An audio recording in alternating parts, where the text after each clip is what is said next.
Хүндэт ард иргэдээ Монгол улсын ерөнхий сайдаа улсын хурлын эрхэм гишүүдээ Монгол улсын 9 дахь удаагийн парламентын 2026 оны хаврын ээлж чуулган 79 өдөр эрчтэй, дэвшилттэй ажил хэрэг суралдаж ийхүү өндөрлөж байна.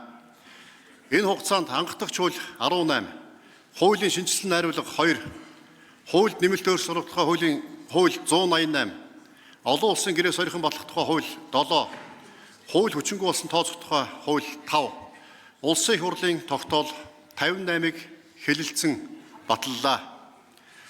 Улсын хурлын бүрэн эрх сонгуульт хугацаа эд дундаа орсон энэ цаг үед өмнөх чуулгануудаас хамгийн олон буюу 79 хууль тогтоомж өргөн мэдүүлсэний 43-ыг нь улсын хурлын гишүүд санаачилсан байна.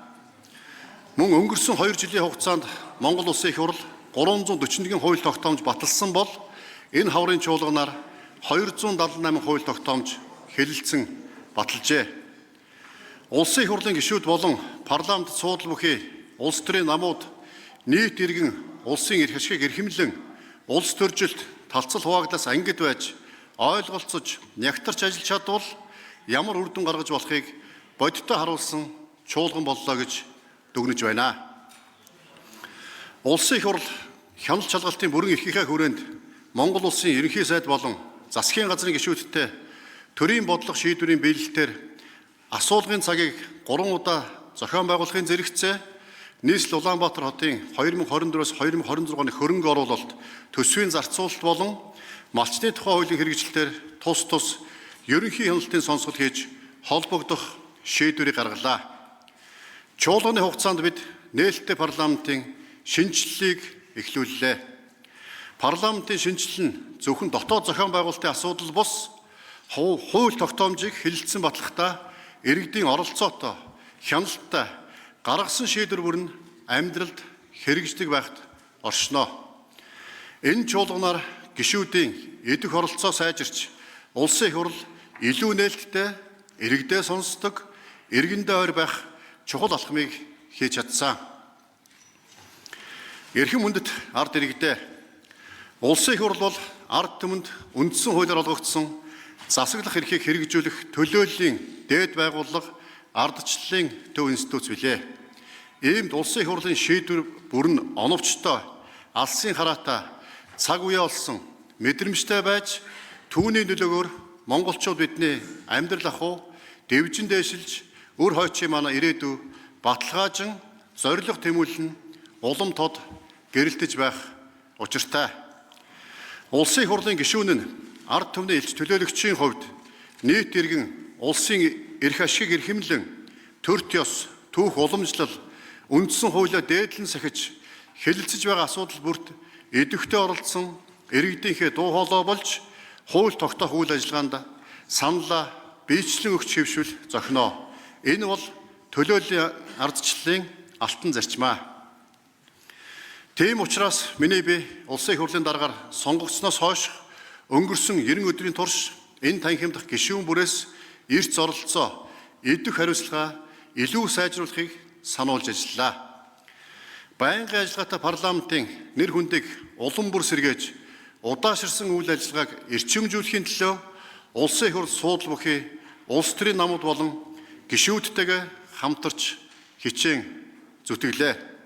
Үүний үр дүн чихнээсээ гарч улсын их хурлын чуулганы эрс оролцоо эрс сайжирч байна. Цаашид иргэний хяналтыг улсын их хурлд бодитоор бий болох зорилгоор чуулганы хуралдааны эрсийг бодит цагийн горимд шилжүүллээ. Хуралдаандаа суудаггүй гишүүдтэй ямар хариуцлага ярих нь иргэн таны мэдэлд очлоо.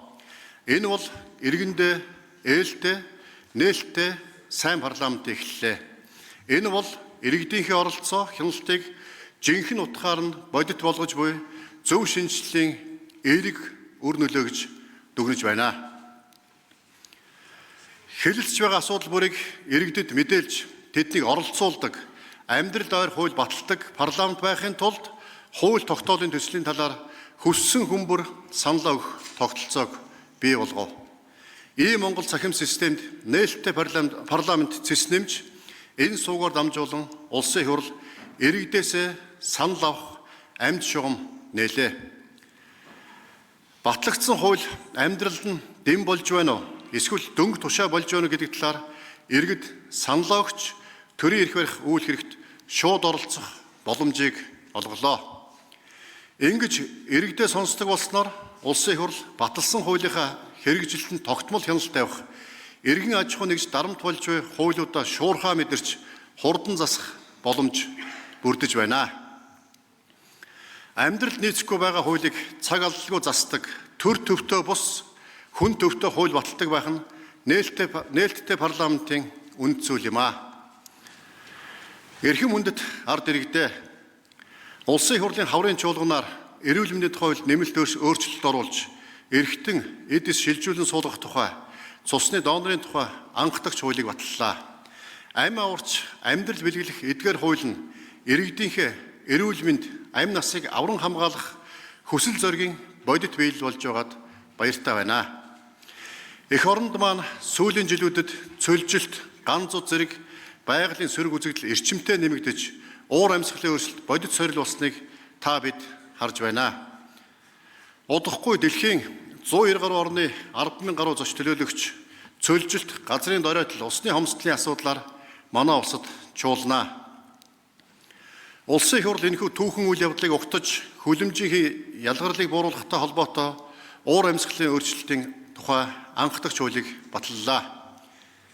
Түүнчлэн гадаад зээлийн ашиглалт, үр ашиг нэмэгдүүлэх тухай хуулийг баталснаар газрын тос боловсруулах үйлдвэр, Эрдэнэ бүрэнгийн усан цахилгаан стан зэрэг томоохон төслүүдэд эрчимжүүллээ.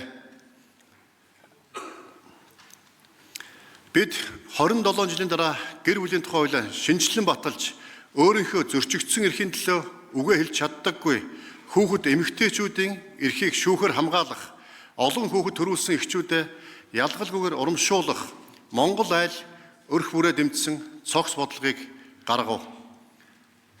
Үрэлгэн зардал, нүсэр бүтцтэй төрийн өмчт компаниудыг цэгцлэх, менежментийг сайжруулах, төр хувийн хөвшилтөгээ өрсөлддөг ужигирсан байдлыг халах, төрийн болон орон нутгийн өмчт компанийн засаглалын тухай хуулийг баталлаа. Улс орны эдийн засгийг бизнес эрхлэгчид, татвар төлөгчид нуруундаа өрдөг. Төр нь хувийн хөвшлийнхээ хөгжлийг дэмжиж, бизнесийн орчныг таатай байлгах, урагшлах замд нь саад бэрхшээл үүсгэлгүй ямагт дэм болж байх үүрэгтэй. Ажил хийж, ачаа үрч яваа ард иргэд аж ахуй нэгжүүдэд дэмжих, тэдэнд бизнесийн эрхчлөлийг жинхэнэ утгаар нь олгох зөв эхлэлийг тавьж, улсын хурал энэ хаврын чуулганаар анх удаа эдийн засгийн эрхчлөлийн тухай хууль баталсныг онцлон тэмдэглэе.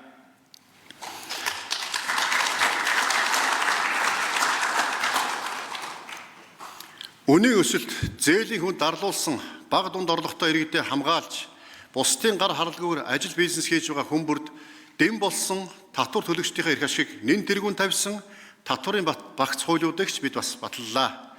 Энэхүү татварын шинжилэлээр аж ахуй нэгжийн орлогын албан татварын шатлалыг өөрчилж, татварын хувь хэмжээг буулгаж, 1.3 сая татвар төлөгч иргэнийхээ жил бүр татварт өгдөг байсан 2 сая төгрөгийг өөрт нь үлдээж, өрхийн амжиргаандаа зарцуулах боломжийг олголоо.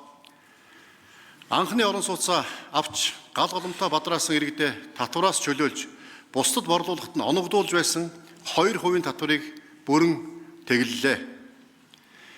Нийгмийн даатгалын тогтолцоонд шинжилтийн салхи оруулж, олон жил ажилласан нь өндөр тэтгэвэр авах, тэтгэврийн зөрүүг багасгах, цагийн ажил хийж байгаа оюутнууд болон цөөн ажилтнтай жижиг бизнес эрхлэгчийн 3 хүртэл ажилтныг нийгмийн даатгалын шимтгэлээс чөлөөлөх хуультай боллоо. Баталсан хууль бүрийн ард эдүх санаачлагтай ажилласан улсын хурлын эрхэм гишүүд болон тамгын газрын албан хаагчдаа гүн талархлаа илэрхийлье.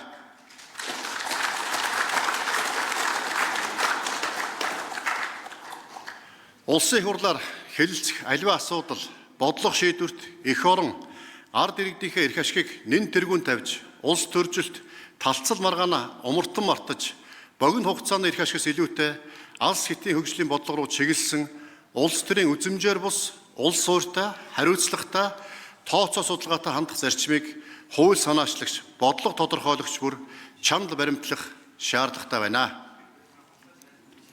Олон жил богссон намчирхал, талцал хуваагдал, засаглалын хямралыг эцэс болгож хөгжил дэвшлийн томоохон зорилтуудаа төвлөрөн улс орныхоо эдийн засаг, ард иргэдийнхээ амьдрал хөгөөд татах бодлогын асуудал суур шийдвэрлэл гаргахын төлөө нэгэн үзүр сэтгэлээр нэгдэж ажиллахыг ард түмэн биднээс хүсэж байна. Засгийн газраас өргөн мэдүүлсэн нийгмийн захиалга болсон хууль тогтоомжийн төслийг улсын их хурл энэ хаврын чуулганаар цаг алдалгүй шуурхай хэлэлцэн баталсан гэдгийг тэмдэглэх нь зүйтэй.